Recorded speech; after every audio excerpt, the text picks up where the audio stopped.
What really transpired between President Uhuru Kenyatta and his deputy William Ruto? Because from all indications, the fallout between these two gentlemen is very bitter. What really transpired between them? Hii siasa iko na juu na chini, na vitisho ni mingi, heshima ni kidogo. What really transpired between these two gentlemen? Because we all know that President Uhuru Kenyatta began with Jubilee Party. And in Jubilee Party, the president removed all allies of the deputy president from key positions within that party. As a matter of fact, in the neck of Jubilee Party, the deputy president is remaining with only 2 allies who cannot do anything. And one of them is Caleb Kositany. And from there, the president headed straight to the Senate. And at the Senate, the president removed very key allies of the deputy president. Kipchumba Murkomen, as the majority leader, kicked out. Susan Kihika, as the majority whip, kicked out. And Professor Kithure Kindiki, as the deputy speaker, who sits in most important committees of the House, was also kicked out. And before we knew, the president then headed straight to the National Assembly. And at the National Assembly, most Kenyans had actually believed that the deputy president had control over the National Assembly.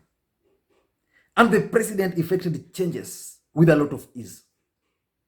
Aden Duale became a casualty. Ben Washiali became a casualty.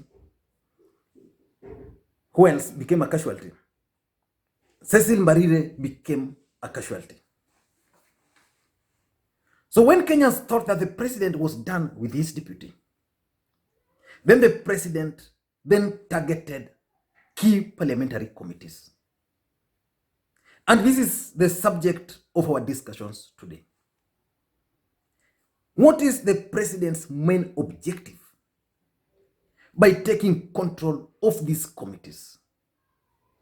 But before we go into those details, if you are watching this video for the first time, I want you to take a second or two and click subscribe button so that next time we produce a video like this one, you get notified. Now back to the main issue. President Uhuru Kenyatta and his elder brother Raila Odinga finally managed to take control of parliament by kicking out all the allies of the deputy president William Ruto from the leadership of key committees of the National Assembly.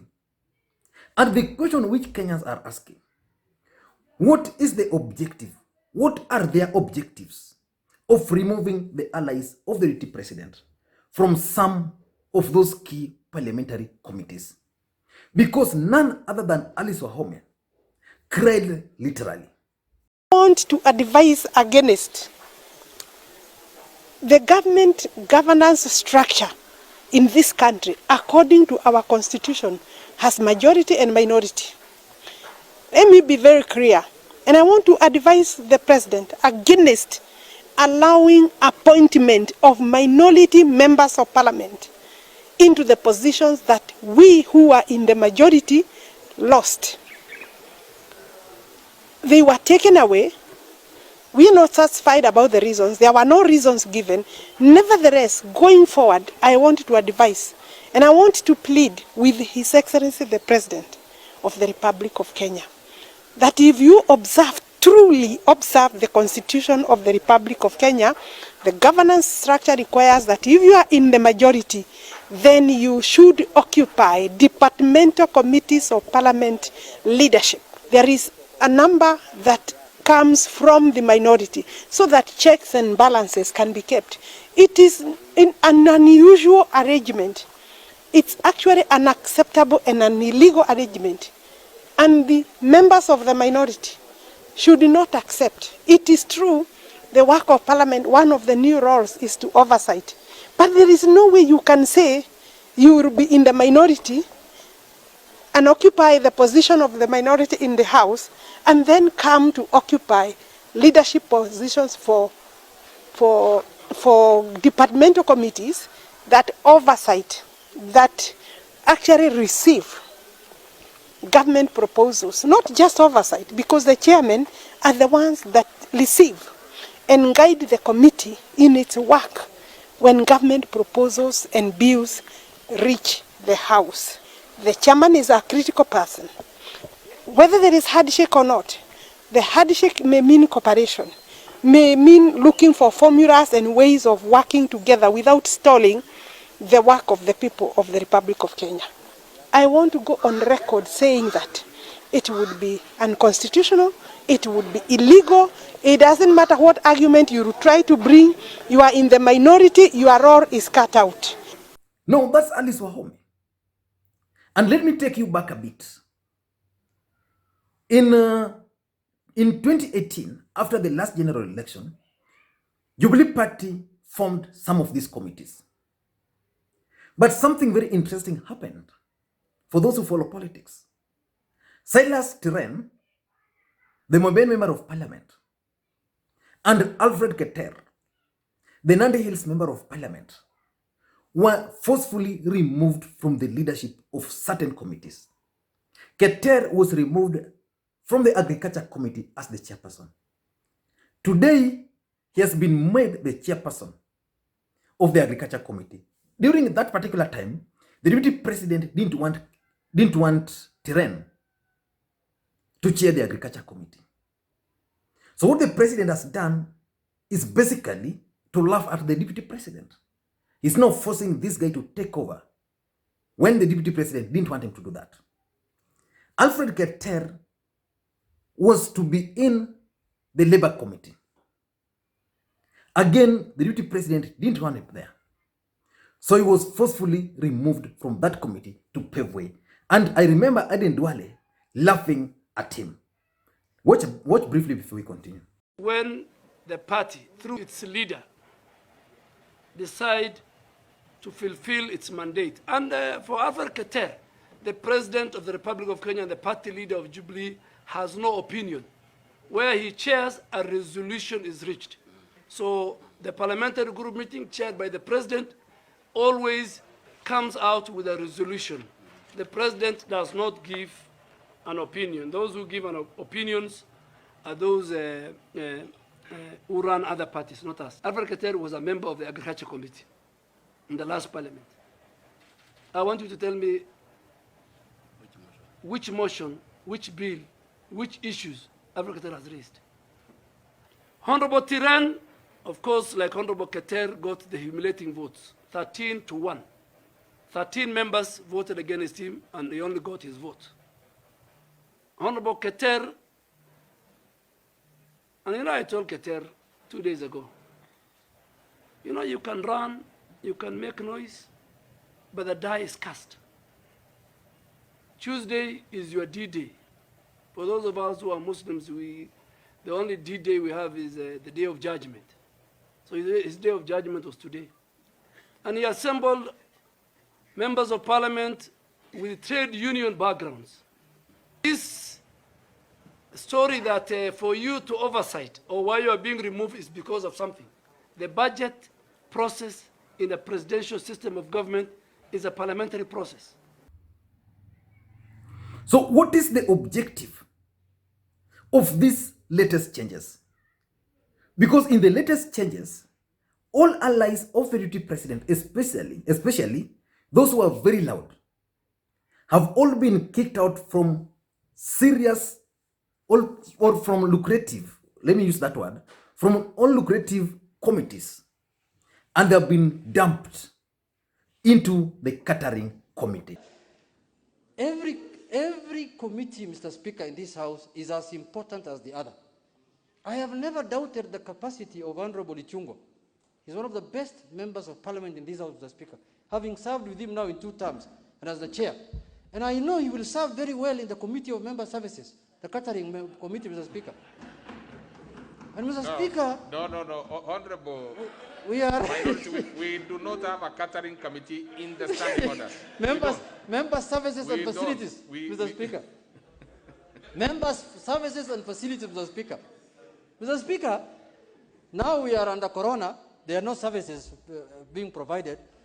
But when we return back to normalcy after COVID, Mr. Speaker, if the quality of my tea and my mandasi goes down, what is your point I of will order, only blame Honorable Honorable Ishunga and nobody, Mr. Speaker. What is your point He of has order? to take responsibility, Mr. Speaker, actually, for my tea. You mentioned him, so I have. But proceed and finalize. Thank the you. legal. Yeah, Mr. Speaker, I want to thank him for the good information he has given me and for taking up the job with gusto, Mr. Speaker. I knew his capacity. He might have been, he even runs butcheries in Kikuyu, I know, Mr. Speaker. So I know that is good job he can do. But finally, Mr. Speaker. And to understand the seriousness of these latest changes, the two whips, Amos Kimunya and Junet Mohammed, were under very strict and firm instructions from their party leaders to pass a message to the members that this time around they are not going to elect. Normally what happens is that once these committees are formed, then it's up to the committee members to elect the chairman and the vice chairman or the chairpersons. But in this case, they were under strict instructions not to try that. Open to listen to Mr. Speaker. But Mr. Speaker, finally, as the leader of majority has alluded to, after this list has passed, we will have elections for different committees, Mr. Speaker. For those who are from my side and the NASA coalition, please don't start campaign. Please consult me. I might be having information that you don't have, that I want to share with you. Don't waste your money, as the leader has said. Before we start campaign, let's have a small meeting in my office. We agree. We are going to contest in 7 or so positions. Let us agree and consensus, because if you go against my directions, the consequences will be dire. I'm going to whip you thoroughly, Mr. Speaker. Thank you, Mr. Speaker. So what was the objective of removing all the allies of the deputy president from key committees of parliament? In my view, I have only 3 reasons as at now. Number 1, I strongly believe that it has to do with building bridges initiative. President Uhuru Kenyatta and Raila Odinga are keen on passing the building bridges initiative through parliament. They've figured out that because of corona, popular initiative might not work. Because in popular initiative, there is timelines. So it might not work.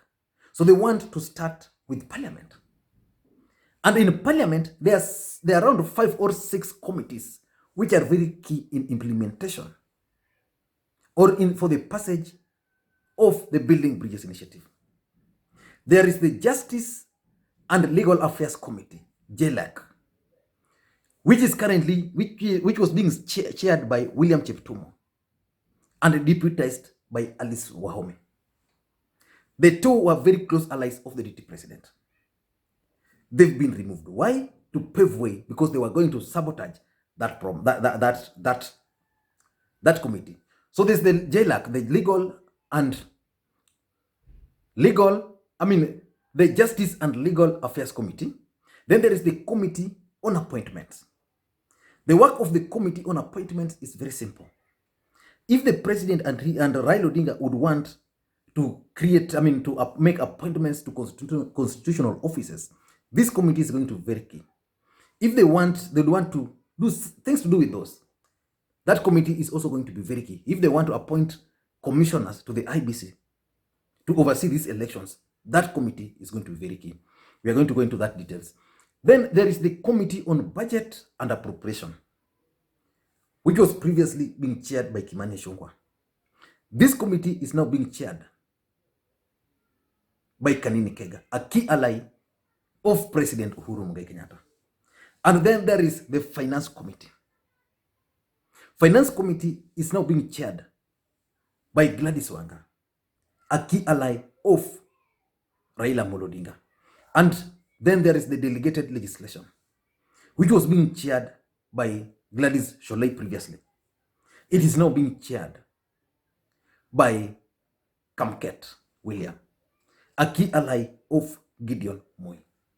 So from those, it's clear. Let me tell you, just I was forgetting, the Justice and Legal Affairs Committee, which was being chaired by Cheptumo and Alice Wahome, is now being chaired by lawyer Muturi Kigano, a key ally of the president. This is one man who contested for 43 years to become a member of parliament for Kagumu. He's successful, he managed. And now he's the one who is going to chair that committee. And of course, his appointment is based on several factors. He's one of the guys who have been at the forefront for the fight for the change in this country. And then he's going to be deputized by Otiende Amolo, one of the key allies of Raila Amolo Odinga. So from all those committees, it is clear it has to do with the Building Bridges Initiative. Let me just refer to another list here, just very briefly, some of the committees which have been made. There is this committee of Finance and Planning, Gladys Wanga, deputized by Isaac Waihenya Ndirangu. Then there is the Justice and Legal Affairs, that one nimesema, Muturi Kigano, deputized by Otiende Amolo. Labor, Peter Mwadhi and Gideon Koske.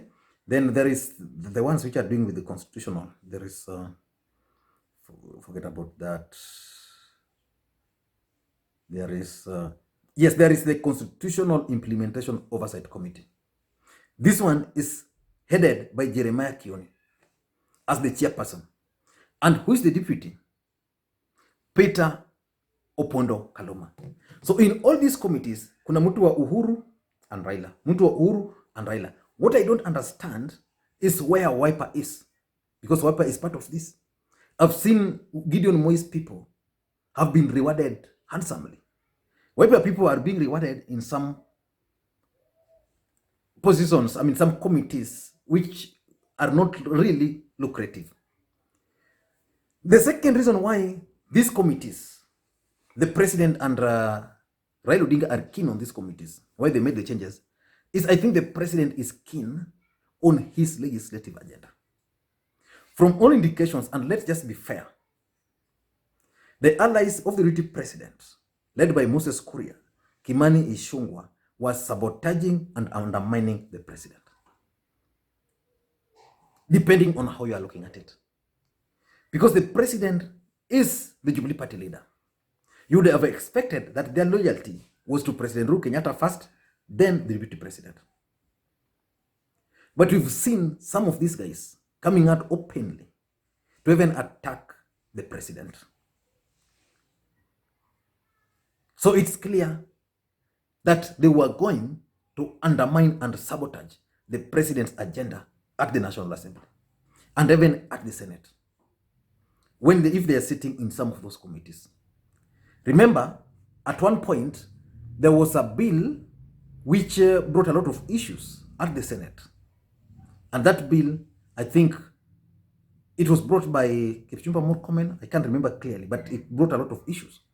So the president didn't want a situation where his legislative agenda is being undermined by members of his own party.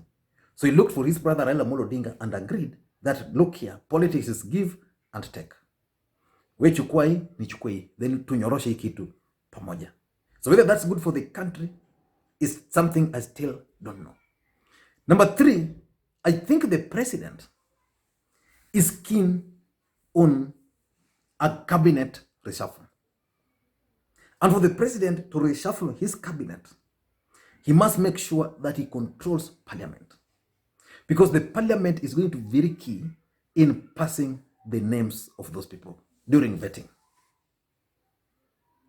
Without his team, his people at the leadership of the House, some of these bills might actually delay.